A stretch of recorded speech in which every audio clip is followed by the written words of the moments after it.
I couldn't be any happier with her. I think she's in brilliant form.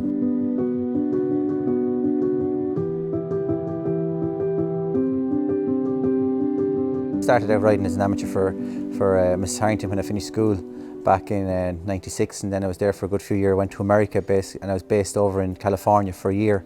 When I came back home then I set up a kind of breaking and pre-training yard and developed on to go training then in 2010. Look, we've kind of built up the better class of horses as we're going along, you know. We've been lucky. Every year we've kind of come upon a nice horse that's bringing us to the big meetings. Like probably one of the earlier ones was a filly called Shop Deja. She won a grade 3 for us in Punchestown Festival, and she also brought us over to Cheltenham. She finished 5th in the Mayor's Hurdle one year. Then we'd a horse called the Pride of the Arctic owned by my brother. He won a couple of graded races, and we're lucky enough then a Ouiga Star owned by my sister and her husband Anthony, and he won a grade 2 for us. We're lucky in recent times, I suppose, Peregrine Run has been the flag bearer for the yard, and he's won numerous graded races. I think he's won 15 or 16 races in total. We're lucky to have him as well, and he's still on the go. But look, thank God we've after finding on Royal Kahala at the moment, you know. With the Winning Ways Syndicate, we're kind of focusing on getting fillies, because it's just our budget it's easier to buy a nicer filly for the budget we have, and we've been lucky enough with them, you know. So hopefully it may continue. Look, I enjoy having fillies, you know. I enjoy training the fillies. Picked her up in the Derby sale with Oran Crean. He's the head of the Winning Ways Syndicate, and on the day we just loved her. Loved her attitude, and she had a great walk to her, and she was by Flemonsford, you know. She looks more like a gelding, to be honest. She's a very big, tall filly, and progressed along. And it was this time last year she went and she ran in a winner's bumper in Naas, and she ran a cracker. Oran Crean, actually, he'd been involved in Brave Inca.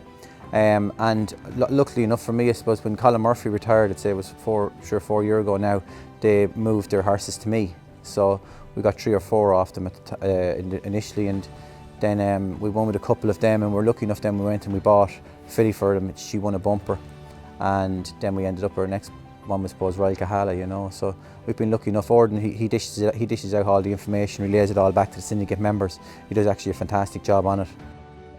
COVID wasn't around, I suppose. They used to come down once a month, and we'd have days here for them and look after them as well as we could. But as syndicates go, it's very well run.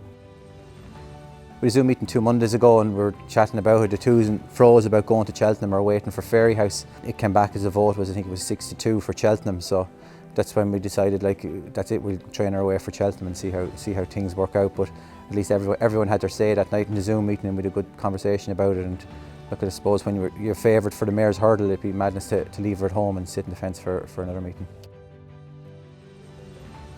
Disappointed she got beat. I thought she'd win. Look at it, a few little niggly things afterwards came to light with her, and I think we've rectified them all. And like, I suppose, look, we're beaten fair and square in the day, and the weights are probably turned back around in our favour going back to Cheltenham. Look at it, I suppose, definitely after her last run I was a little bit disappointed. I think we have her in a better position now. She done a good bit last Friday, I think it was in the Curragh, and she might go and do one little breeze away from home before she runs, just to see how she is weight-wise more than anything. But she's grubbing great, she looks great in her coat, her summer coat's coming through, so I actually couldn't be any happier the way she is at the moment.